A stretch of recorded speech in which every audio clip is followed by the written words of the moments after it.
Լեգենդ Քյափացայի գանձերի մասին։ Իտալական հեքիաթ։ Քյափացա գյուղի մոտ, այնտեղ ուր վերջանում է նրա միակ փողոցը, բարձրանում է մի բլուր։ Այդ բլրի վրա կա հինավուրց մի դղյակ։ Այժմ մնացել են միայն դղյակի ավերակները։ Նրա մութ աշտարակների կիսաքանդ խորշերում բույն են դրել բվերն ու չղջիկները։ Գյուղի բնակիչներն այդ դղյակի մասին զարմանալի պատմություններ են պատմում։ 100 տարի սրանից առաջ ամեն օր ուղիղ ժամը 12-ին ետ էին գնում ժանգոտված նիգերը։ Ծանր դռները շռնչալով բացվում էին և շեմին երևում էր մի ծերունի։ Նրա սպիտակ երկար մորուքը հասնում էր մինչև ծնկները։ Հագել էր դարսավոր լայն թևքերով վերնաշապիկ, կարճ շալվար, գլխին դրել կարմիր գույնի թասակ, ոտքերին ուներ ճարմանդավոր կոշիկներ։ Ծերունին ծանր հազալով նստում էր սանդուղքի աստիճանին և արևկող տալիս, որպեսզի տաքացնի իր ոսկորները։ Իսկ ոսկորները շատ ու շատ հին էին։ Ոչ ոք չգիտեր, թե նա քանի տարեկան է, և ինքն էլ չէր կարող հաշվել։ Այդ ժամին դեպի ամրոց էին վազում Քյափացա գյուղի բոլոր երեխաները։ Նրանք բարձրանում էին ծերունու ծնկներին, խառնում մորուքը, գլխից հանում կարմիր թասակը։ Բայց ծերունին երեխաների վրա չէր բարկանում։ Իսկ երբեմն, երբ արևը ուժեղ էր տաքացնում և ծերունու ոսկորները դադարում էին նվաղելուց, նա ժպտալով աչքով էր անում երեխաներին, ու նրանք էլ թռչկոտելով սկսում էին խնդրել. «Պապիկ, պապիկ, ցույց տուր, ցույց տուր, պապիկ, մեզ ներս թող, պապիկ, խաղանք էլի, տուր խաղանք»։ Ծերուկը տեղից վեր էր կենում և անցնում խավար դռների ետևը։ Երեխաները ոտքի ծայրերի վրա հետևում էին նրան։ Նրանք անցնում էին արձագանք տվող դահլիճներով, կամարապատ միջանցքներով, հետո երկար ժամանակ իջնում նեղլիկ սանդուղքներով։ Ծերուկը դժվարությամբ ետ էր տանում երկաթյա դուռը։ Երեխաները ներս էին մտնում և դուռը շխկոցով փակվում էր նրանց ետևից։ Եվ ամեն անգամ երեխաների բերաններն ու աչքերը բաց էին մնում հիացմունքից, չէ որ գետնի տակ պահվում էին Քյափացայի գանձերը։ Մեծ կույտերով իրար վրա լցված էին ոսկյա և արծաթյա հին դրամներ։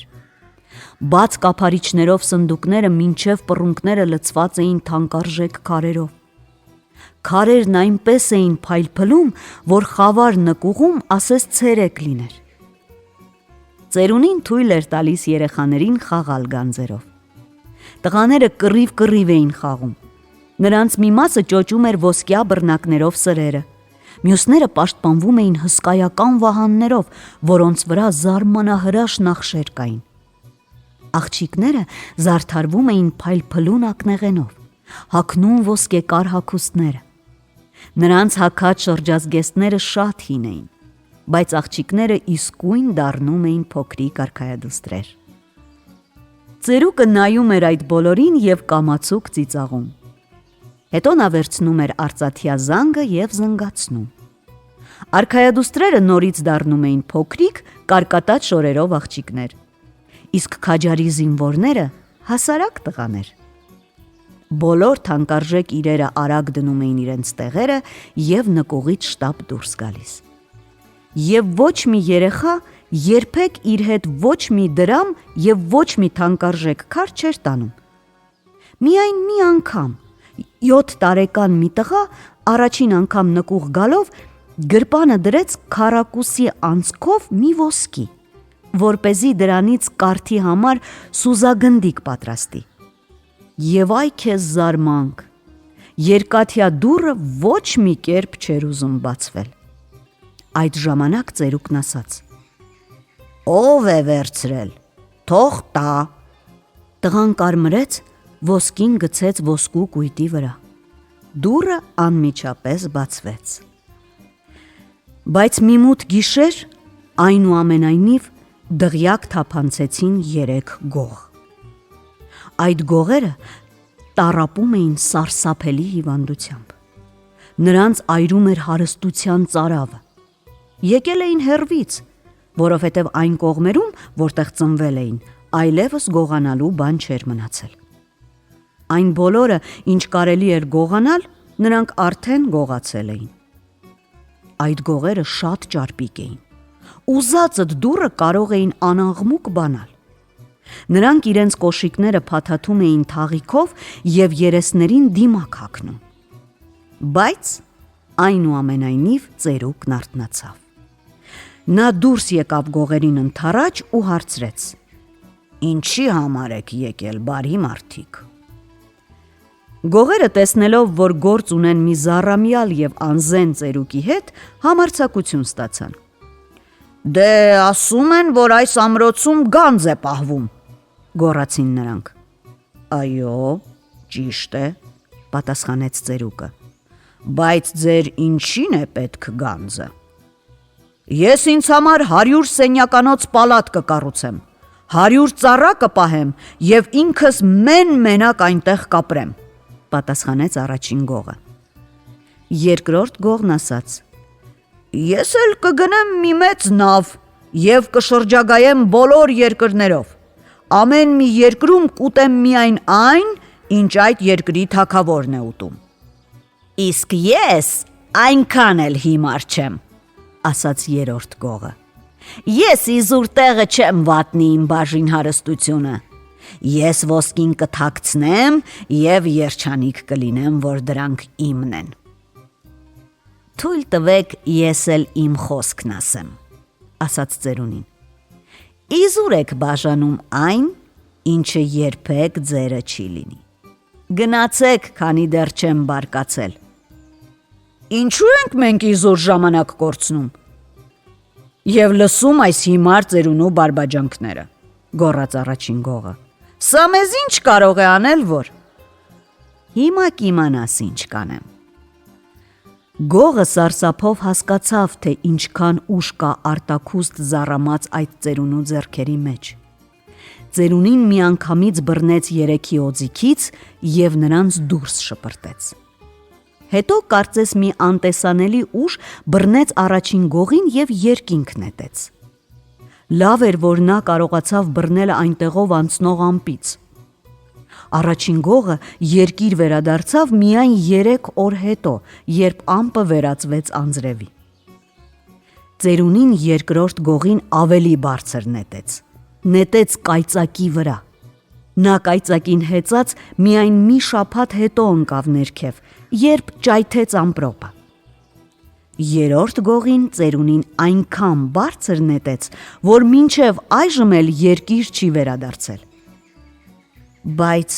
որտեղից էր Քյափացայի ամրոցի գանձը։ Ո՞վ էր ծերունին, որ այդպես պահպանում էր այն, և ինչ եղան գանձերը։ Եթե գյուղի բնակիչներին շատ խնդրենք, նրանք կարող են պատմել այդ մասին։ Ասում են, որ մի ժամանակ Քյափացա ամրոցը պատկանելիս է եղել տիրակալ սինյորների մի հայտնի սերնդի։ Ամրոցի տերերից վերջինը հազվադեպ էր ապրում այդտեղ և ոչ երկար ժամանակով։ Նա չէր կազմակերպում ուրախ և աղմկալից խնջույքներ։ Նրան չէին գայթակղում գեղեցկուհիների ժպիտները և ոչ էլ գիտուն մարդկանց զրույցները։ Աշխարհում ամենից շատ նա սիրում էր լավ ձիու վրա նստած արշավել և ճոճել նիզակը թշնամու քթի առաջ, կամ կռվի թունդ պահին իր սուրը խաչել հակառակորդի սրի հետ։ Մի խոսքով, դղյակի տեր սինյորը ռազմիկ էր։ Մի անգամ սինյորին լուր հասավ, որ սարակինոսցիները ափ են դուրս եկել և հարձակվել Ծովափնյա քաղաքի վրա։ Դղյակի տերը առանց ժամանակ կորցնելու հավաքեց իր զինվորների ջոկատը և շտապեց այնտեղ։ Բայց արդեն ուշ էր։ Սարակինոսցիները կողոպտել էին քաղաքը, կրակի ճարակ դարձրել ամեն ինչ և իրենց հետ վերցնելով հարուստ ավար հեռացել դեպի իրենց նավերը։ Սինյորը ծանր խոհերի տակ իր ձիու վրա նստած գնում էր քարուքանդ եղած ու դեռևս ծխացող տների միջով։ Հանկարծ նա լսեց մի աղիողորմ լաց, որ կարծես գետնի տակից էր գալիս։ Սինյորը ձիուց ցած թռավ և նայեց շուրջը։ Նա անմիջապես գլխի չընկավ քանդված ջրհորի մեջ նայել։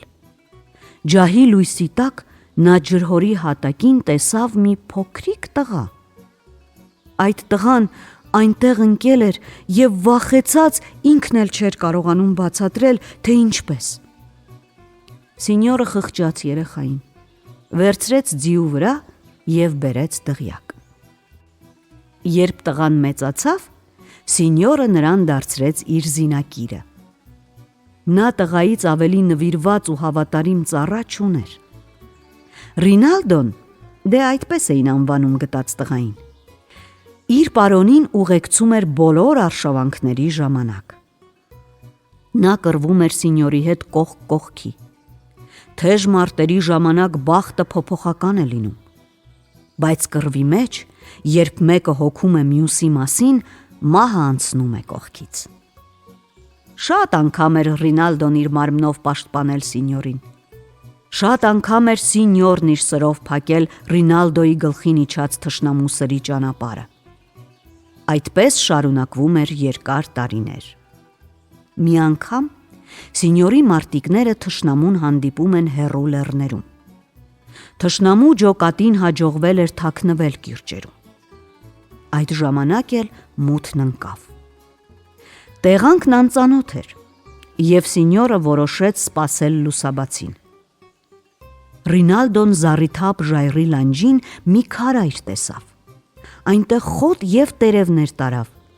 և իր պարոնի համար քնելու տեղ պատրաստեց։ Իսկ ինքը պառկեց քարայրի մուտքի մոտ, կողքին դնելով զենքերը։ Երևի գիշերը Սինյորը չէր քնել։ Զինակիրը քարե հատակից լսում էր նրա անհանգիստ քայլերի ձայնը և գլուխը բարձրացնելով տեսնում, թե ինչպես է նա, ծխացող լապտերը ձեռքին, այս ու այն կողմ շարժվում ժայռե ցածրիկ կամարների տակով։ Առավոտյան Սինյորը դուրս եկավ քարայրից, թթված ու մտահոգ դեմքով։ Թշնամուն հետապնդելու փոխարեն նա ջոկատին ետ տարավ։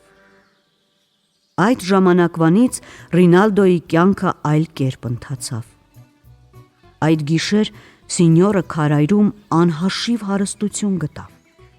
7 տարի շարունակ նա գանձը սպիտակ, կաղ ոտքով ջորուն բարձած հեռավոր լեռների քարայրից փոխադրում էր իր հայրական բերդի նկուղը։ Եվ քանի որ Սինյորը ավելի նվիրված ու հավատարիմ ուրիշ ծառա չուներ, ուստի Ռինալդոյին հանձնարարեց գանձերի պահպանությունը։ Ռինալդոն ցավով նկատում էր, թե ինչպես իր երբեմնի բարի և առատաձեռն պարոնի բնավորությունը կտրուկ փոխվում էր։ Նա դարձավ ժլատ ու կասկածոտ։ Այլևս չէր օգնում խեղճերին ու տուժածներին։ Մոռացավ նաև պապենական փառքի մասին։ Երբ Սինյորը լինում էր դղյակում, ամբողջ օրերով մենակ փակվում էր այն նկուղում, ուր լցված էին գանձերը։ 7-րդ տարում Սինյորը իր սպիտակ կաղ ջորու վրա նստած նորից գնաց լեռները։ Գնալիս նա Ռինալդոյին ասաց. «Հիշիր, ինչ էլ որ ինձ պատահի, դու պետք է պահպանես գանձերը։ Անիծում եմ քեզ այն կրակով, որը այրեց քո հայրենի քաղաքը, բայց խնայեց քեզ։ Անիծում եմ այն սրով, որով ես 3 անգամ հեռու վանեցի գլխիդ իջած թշնամու սուրը։ Պահպանիր գանձերը։ Եթե այդ գանձերի ամենաչնչին մասն անգամ լույս տեսնի, դու կմեռնես»։ Սինյորը գնաց ու չվերադարձավ։ Ռինալդոն նրան երկար սպասեց, հետո դադարեց սպասելուց։ Նա օրերի, ամիսների և տարիների հաշիվը կորցրել էր։ Այնտեղ լեռան ստորոտում մեռնում էին Քյափացայի գյուղի ծերերը, ամուսնանում էին ջահելները, ծնվում էին նոր երեխաներ։ Ռինալդոն հեռվից իր բարձունքից մեկ թաղման էր ականատես լինում, մեկ կնունքի, մեկ հարսանիքի, միայն թե նրա կյանքում ոչ մի փոփոխություն չէր կատարվում։ Նա գանձերն էր պահպանում։ Մի անգամ գիշերը փոթորկի սուլոց ու քամու ոռնոց լսեց։ Ծառերը ճռնչում էին ու ջարդուփշուր լինում։ Իր կյանքի երկար տարիների ընթացքում Ռինալդոն այդպիսի փոթորիկ չէր տեսել։ Անձրևը տեղում էր ոչ թե կաթիլներով, ոչ թե շիթերով, այլ հեղեղի պես։ Այն միտքը, որ այնտեղ ներքևում Քյափացի գյուղում ինչ-որ բան է կատարվում, չէր թողնում քնել զառամած զինակրին։ Հազիվ էր բացվել մռայլ առավոտը, երբ ծերունին վեր կացավ և նայեց հրակատնից։ Այն, ինչ տեսավ, ավելի սարսափելի էր, քան ճակատամարտի դաշտը երկարատև կռվից հետո։ Այնտեղ, որտեղ փռված էր Քյափացան, կատաղած մոլեգնում էին պղտոր ջրերը։ Ջրերի վրա լողում էին ջարդոտված գերաններ և տնային պարագաների այլ մնացորդներ։ Ջրերի վրա տեղ-տեղ սևին էին տալիս կիսավեր տները։ Իսկ լեռան բարձունքին, դղյակի պատերի մոտ, խմբվել էին ցրտից սառած դժբախտ գյուղացիները։ Ծերունին լայն բացեց դղյակի դռները։ Բուխարիների մեջ, ուր երկար տարիներ կրակ չէր վառվել, նորից ճռճռթաց փայտը։ Տաքացան երեխաները, ուրախ աղմուկով սկսեցին վազվզել։ Բայց նրանց հայրերի և մայրերի դեմքերը առաջվա նման թախծոտ էին։ Գիշերվա փոթորիկը սրբել տարել էր այն ամենը, ինչ ստեղծել էր մարդկային մի ամբողջ սերունդ։ Նրանք մնացել էին անօթևան, փչացել էր ամբողջ բերքը, խեղդվել էին անասունները։ Ձեր զինակիրը լուռ նայում էր լացող կանանց։ Հետո սկսեց խոսել։ Քյափացայի գանձերի վրա անեծք կա։ Ես այդ գանձերը պահպանել եմ շատ երկար տարիներ, որովհետև այդպես էր կարգադրել իմ սինյորը։ Այդ գանձերը ոչ ոքի երջանկություն չեն բերել, ոչ իմ սինյորին, ոչ ինձ և ոչ էլ դրանց նախկին տերերին։ Բայց ըստ երևույթին հասել է ժամանակը, երբ ոսկին ու թանկարժեք քարերը պիտի օգնեն մարդկանց, որոնք արժանի են դրան։ Ես նկուղի դռները ազատ չեմ բացի ձեր առաջ։ Դա կնշանակի դռները բացել նախանձի, կողոպուտի և մարդասպանության առաջ։ Ես ձեզ կտամ այնքան, որքան անհրաժեշտ է Քյափացան վերակառուցելու համար։ Սինյորն այստեղից հեռանալիս ասաց. Եթե գանձերի չնչին մասն անգամ արևի լույս տեսնի, դու կմեռնես։ Դե ինչ արած, իմ ծեր կյանքը վաղուց արդեն ոչ ոքի պետք չէ, թող որ մեռնեմ։ Ծերուկն իջավ նկուղ և այնտեղից դուրս բերեց մի պարկ ոսկի։ Կանայք սրբեցին իրենց աչքերի արցունքները, տղամարդիկ ուղեցին մեջքները։ Ձեր զինակիրը ժպտաց ու ասաց. այնուամենայնիվ անտեղի չէր, որ ես պահպանեցի այս գանձերը։ Դա նրա վերջին խոսքը եղավ։ Նա վայրկենապես ընկավ դահլիճի քարե հատակին ու մեռավ։ Ձեր զինակիրը մարդկանց նվիրեց գանձերի միայն մի չնչին մասը։ Իսկ ինչ պատահեց մնացած գանձերի հետ։ Ոչ ոք այդ մասին կարգին բան չգիտի։